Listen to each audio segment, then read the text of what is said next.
Well, we've got so many people to thank. We have making me do this all.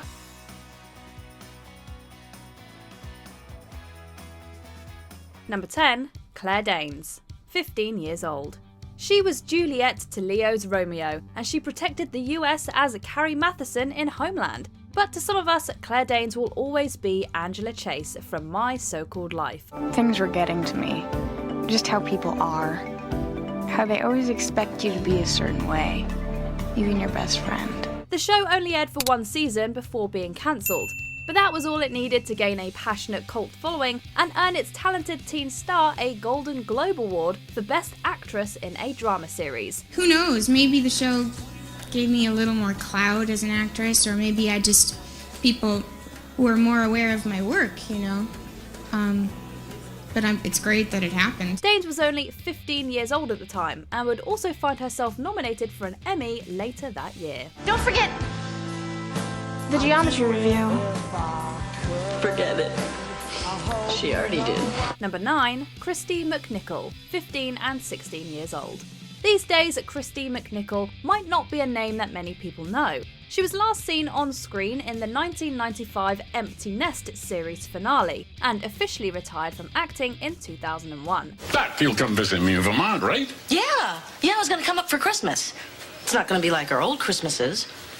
It's gonna be kind of weird with all those pine trees and snow. However, back in the 70s, McNichol was a popular teen star and made a very impressive name for herself with her role as Letitia Buddy Lawrence in the TV series Family.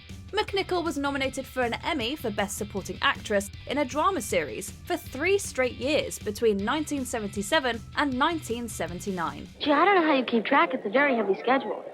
Well, I just wasn't sure. Not only did she win her first Emmy when she was just 15 years old, she took home a second 2 years later, days before turning 17. She's the only person to win 2 Emmys before turning 18. I really was not expecting this, I swear. But Jimmy would say now I have bookends, so true. Number 8, Luis Miguel, 14 years old.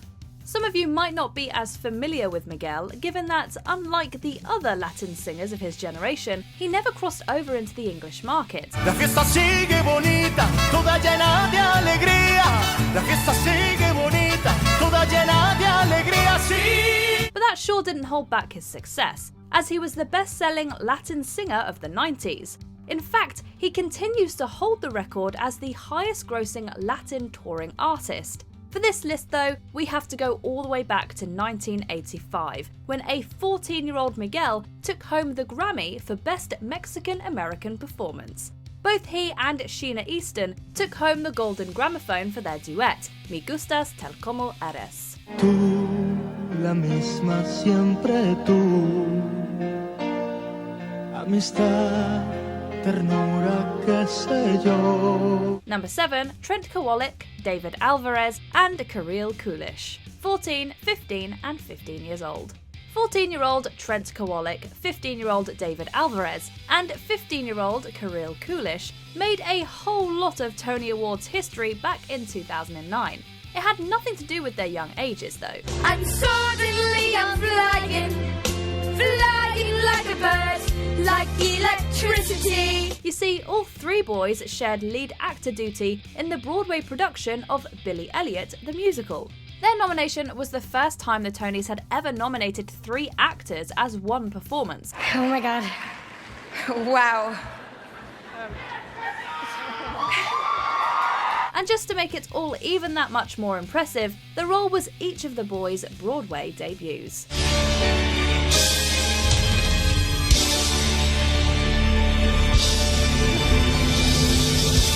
Number 6, Leanne Rimes, 14 years old. Leanne Rimes was singing at talent shows when she was just 5. She was on Star Search at 8, and by 9 years old, she was a more experienced singer than many people twice her age.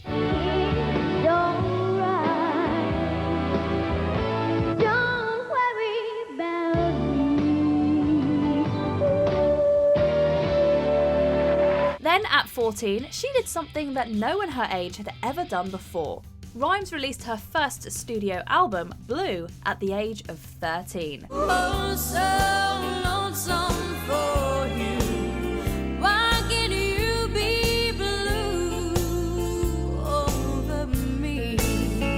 Grammys came around the following year, a 14-year-old Rhymes became the youngest Grammy winner at the time.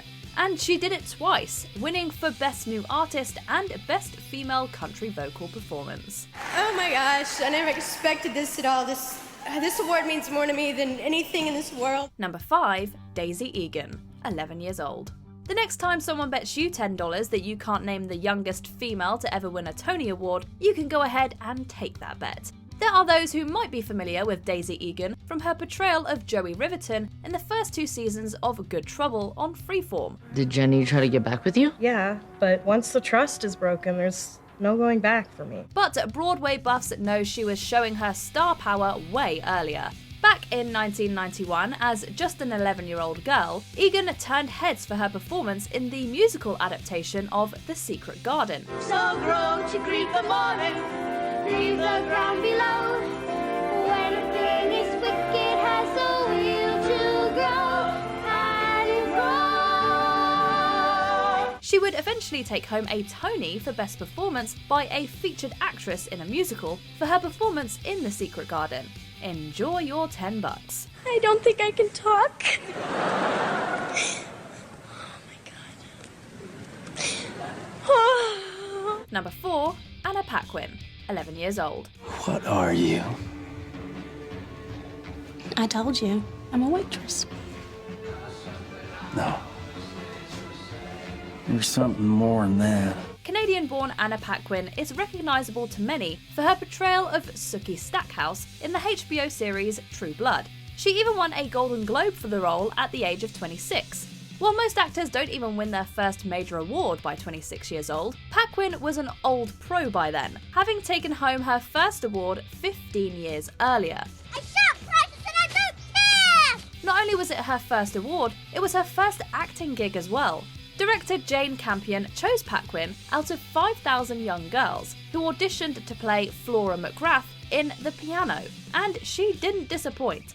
A great storm blew up out of nowhere, but so passionate was their singing that they did not notice, nor did they stop as the rain began to fall.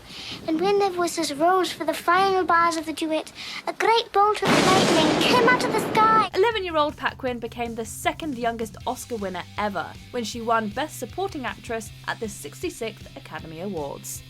Number 3, Frankie Michaels, 11 years old. And nothing you do is wrong.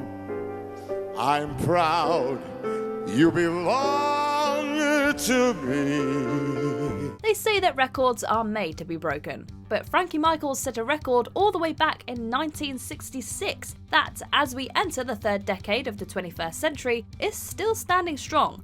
Michaels was starring opposite Angela Lansbury and B. Arthur in the original Broadway production of Mame.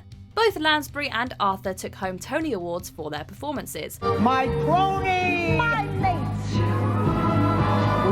will always be harmonizing. Not to be outdone, so did Michaels.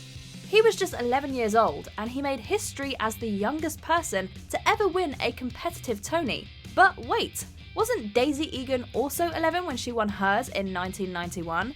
Yes, but Michaels had only just turned 11 a little over a month prior to his win, so this record still stands. Look at him, aim long pants at last.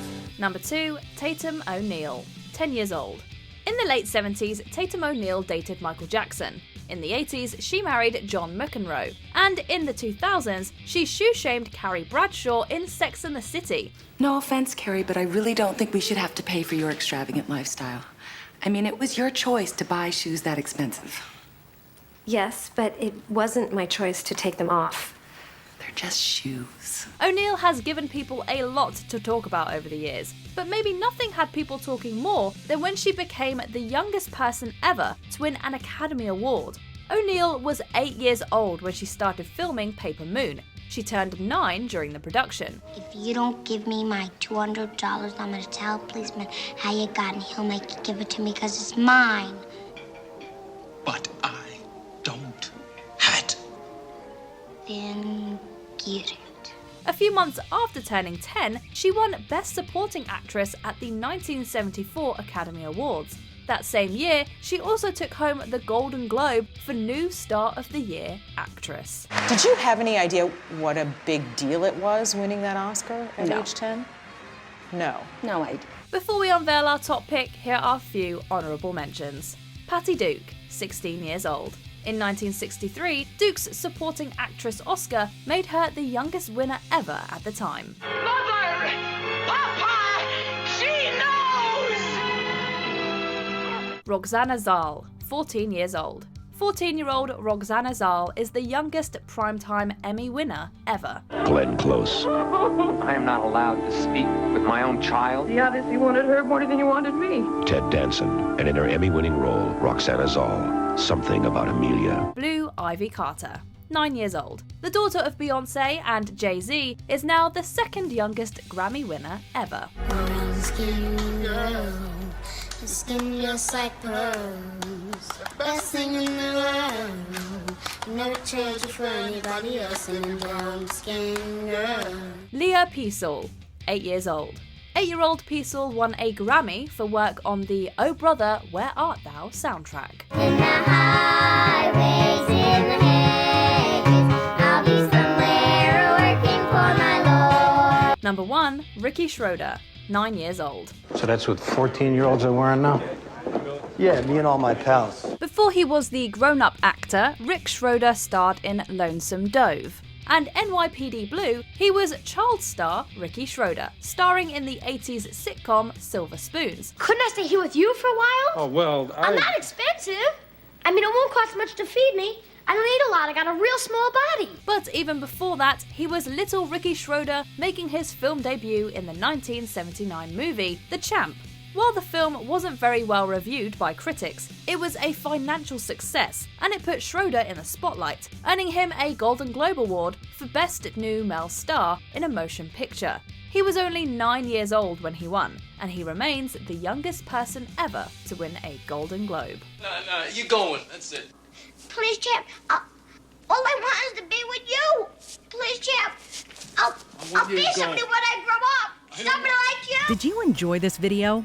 Check out these other clips from WatchMojo, and be sure to subscribe and ring the bell to be notified about our latest videos.